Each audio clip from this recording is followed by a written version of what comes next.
want to start by saying that this isn't the first bad experience I've had dog sitting, but it's defiantly the worst. So I started dog sitting back when I was 13 and made good money doing it. I'm currently 19, and this happened when I was 18. I set up an easy way for people to contact me about dog sitting. I put out posts on Facebook and Instagram about it often, and would get people in my messages asking to dog sit. I got a notification from Instagram one day, stating someone was trying to message me. I accepted it, and the message said that me and my wife are looking to find a dog sitter while we go away for a week to Florida. You will have to work from the 4th to the 11th this month. We will pay you $300 for the week. You're welcome to stay at our house or go back to your own home. I started talking back and forth with this man, and we're gonna call him Mr. Brown for the sake of privacy. So I agreed to take the gig, and told him I would stay at his house for the week. Once I got to his house, I was introduced to his 2 dogs, Mina and Letty. Mina was a little Yorkie, and Letty was a blue hound. I was shown around his house, which was surrounded by 76 acres. I live in a farm town and live on 32 acres myself, so staying here didn't really freak me out. The closest neighbors were pretty far away, and you would actually have to drive there if you wanted to talk to them. They told me the rules and when to feed them. Then Mrs. Brown told me about the nearest neighbor. In her words, she was a nice person, just a little drugged up and confused. She mentioned how sometimes she would pull into their driveway instead of hers, and would end mistaking Mrs. Brown for her dead daughter. Hearing this made me feel pretty bad for her, and I know all too well how hard it is for parents to lose their child because of how my parents were after losing my brother in a car accident. Mrs. Brown said she shouldn't do anything bad though, and if she came up to the house, just point her back home and she should leave with no problems. After they left, I was down to watch movies and just chill with the dogs. The first 2 days were fine with no hiccups. The 3rd day, however, the old woman who I'll call Miss Rose did pull into the driveway. I came outside as she was getting out of the car. She looked up to see me, and immediately she got back in her car and left. I chalked it up to her realizing it was the wrong house when she saw me and went back inside. Later that night, though, I got a call from Mrs. Brown asking if I was okay. I said yes and asked why. She then went on to tell me about how she got a call from Miss Rose and that she said there was a robber at their house. I explained what happened, and she just laughed and said she must have been confused and forgot that they were out of town. I ended the phone call, making a note to go over there tomorrow to clear the air about me being a robber. Once I went to bed that night, though, things got crazy. I woke up around 2 a.m. hearing a light scratching sound that almost sounded like ticking coming from outside the window. At first I thought it might have been a bird or some sort of mite creature and left it alone.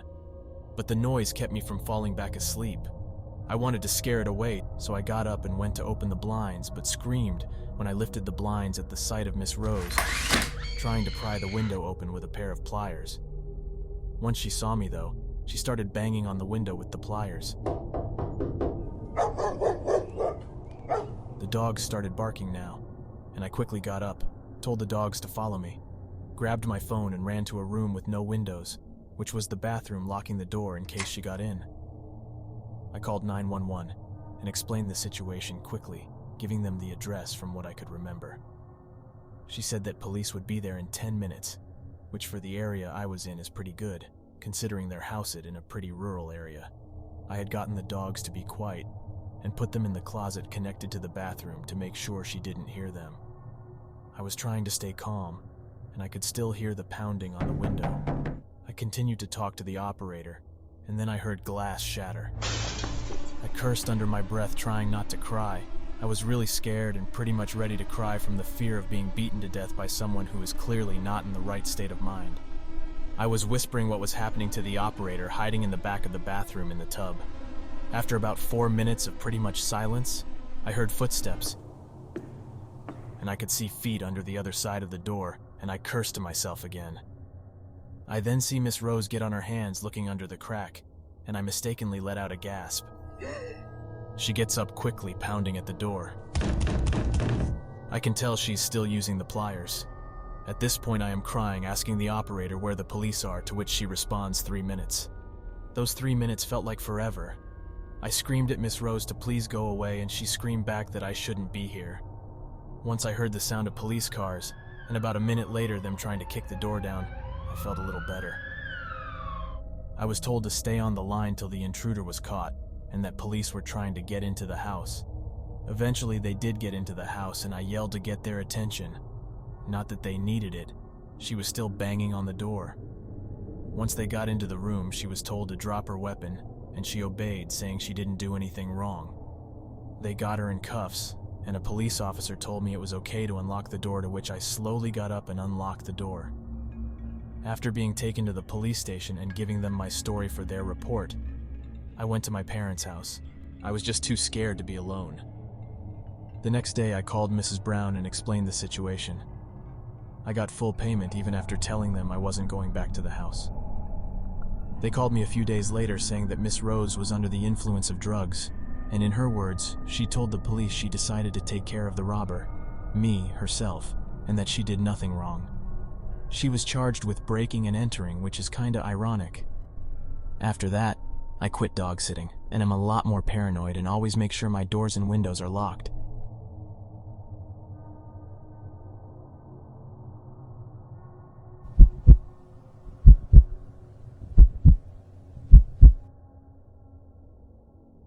This story happened a while ago, but it still messes with my mind. Side note, I live in a quiet countryside where there is usually nothing happening. I'm an 18-year-old girl who can easily walk around my hometown alone without even being scared because it's really safe and basically never any crimes here. So, as usual, me and my dog went for a walk one evening. It was nice weather outside, so I decided to go for a nearby field. I usually let my dog off her leash there, so it was fun for both of us.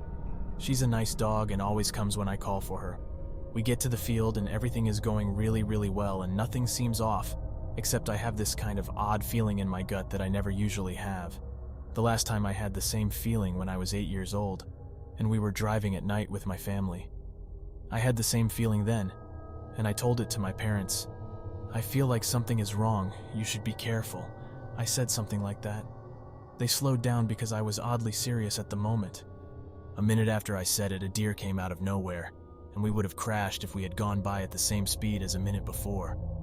We were all shocked and my mom thanked me. I still remember it like it was yesterday. However, in the field 10 years later, I get the same gut feeling. Whatever, I think, and keep going, completely ignoring it. We roll around the fields and a nearby forest until the sun starts to set. I put my dog back to her leash and decide to leave from one of the tiny paths that go through a small forest. It's the quickest way to my home. It's not a popular way to go, but it's quick. As I'm walking along that path, I suddenly spot a silhouette in the end of the road just before the forest starts. I think nothing of it at that point and just keep walking, but after just a little while I have a strong gut feeling and stare at the silhouette for a while. It's then that I notice that the silhouette is staring at me without moving. I just think that maybe they were waiting for someone, because at first the silhouette looked like a child's. But as I got closer, I noticed that it wasn't a child, but a grown man who was riding a child's bicycle. It was a blue-green boy's bicycle. His legs were way too long for it, and his whole body looked like he was forcing himself to ride it. It was really unsettling sight. Still, my dumbass didn't want to turn around and have a couple of kilometers waste of time, and even though it was creepy looking, I still thought maybe he's waiting for someone that's coming from my way. But every step I take, he follows me with intense expression. I'm only like 20 meters away from him when he starts to do weird jumps on his bike, smiling the ugliest and the most unsettling smile I've ever seen, just staring at me with wide eyes. He kind of looks like he was expecting something and is so excited about it that he needs to jump. He looks like he's in his 50s or something, very long and thin legs and arms, bald and that creepy, unsettling smile. That's when my alarm rings went off. I glanced behind me and no one was there. It was just me, an 18-year-old small girl with her fluffy dog. Definitely not a guard dog. I turn 180 degrees and start to jog where I came from, just in case. I glanced at him and sighed in relief when I noticed he wasn't following me or anything. I thought that maybe he wasn't waiting for me after all and called myself stupid and a scaredy cat. I was so wrong. My adrenaline starts to slow down again as I'm in the middle of the fields, and I still see no sign of him following me. I let my dog off her leash again and she starts to run around. I'm nearly at the end of the field.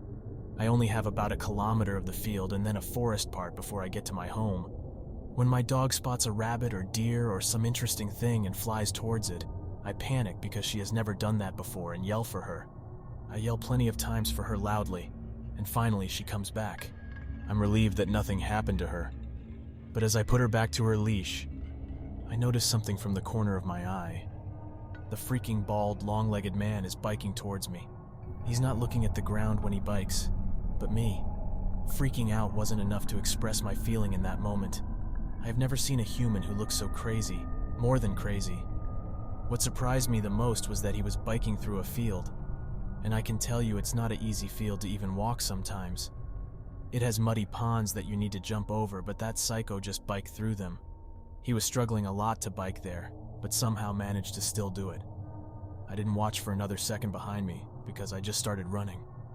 I ran so freaking fast that I saw black and nearly collapsed. My lungs hurt so bad that I thought I was dying, but the adrenaline kept my blood running and my legs too. Once I glanced behind me and he was there, struggling badly to keep up his full speed on the field grounds, with that ugly wide smile and the way too little bike.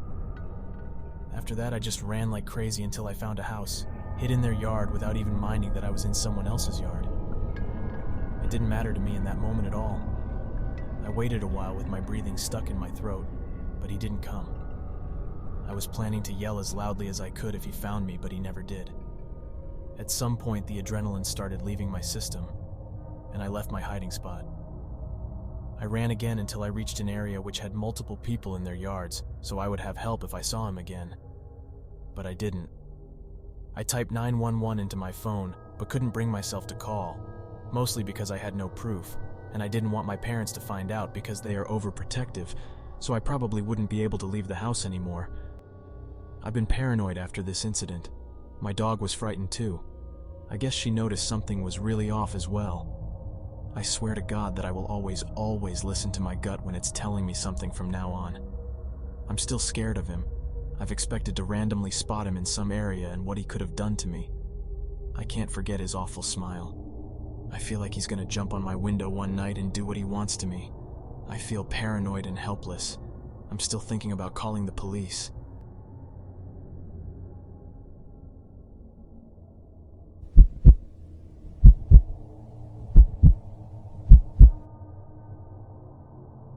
This situation occurred in the summer 6 years ago in my small town in northeastern Colorado. I remember every detail as if it were just yesterday. At the time, I had a best friend, Anna, who lived with her mother, Doreen, her grandmother, who we called Grammy, her aunt Kara, and Kara's daughters, Hattie and Amelia. Hattie and Amelia were sent to Kansas to spend time with their grandmother, Sharon.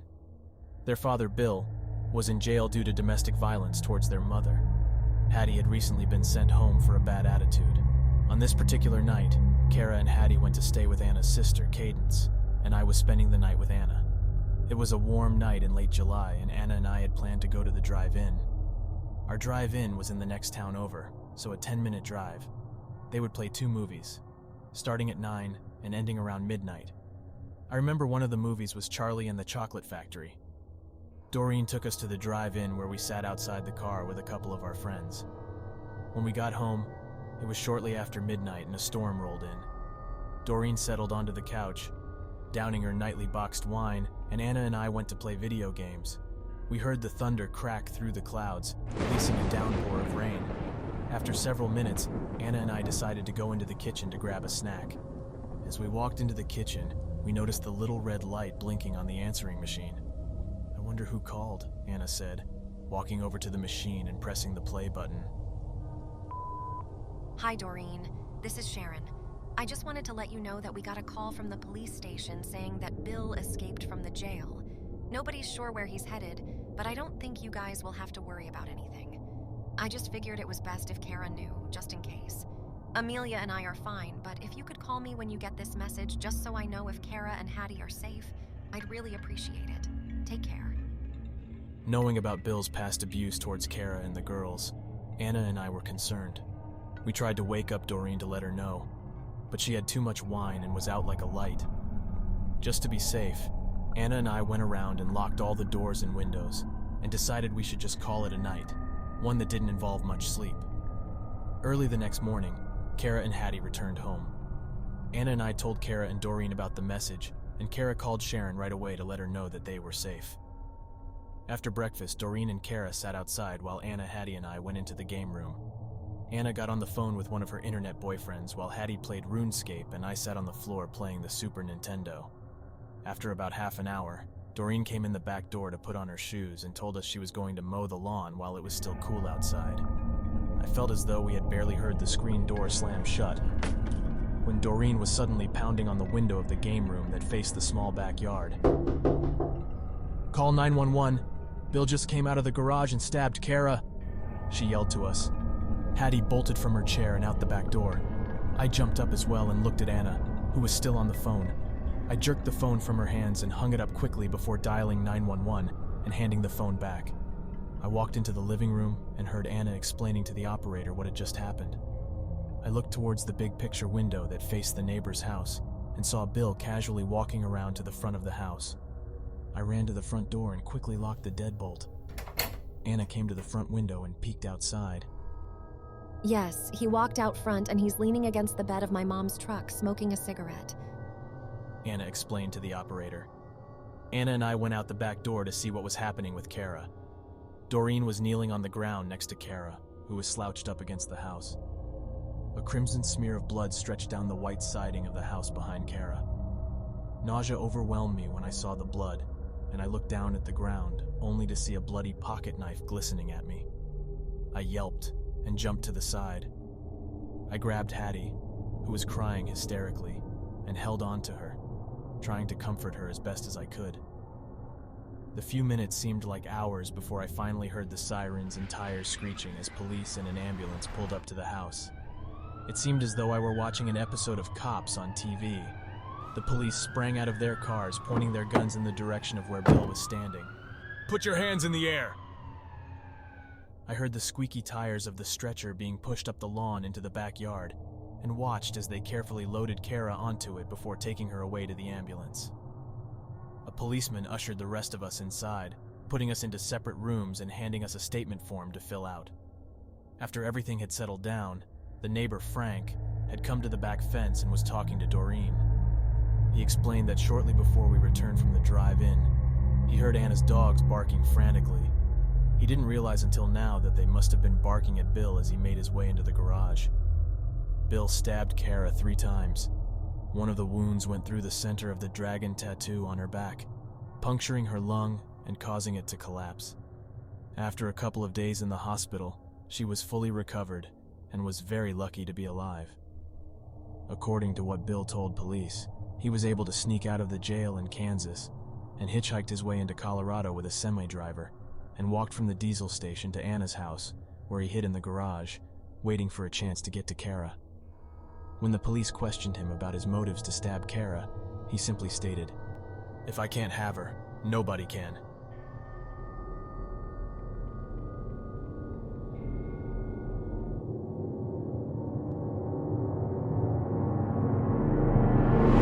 Don't skip this.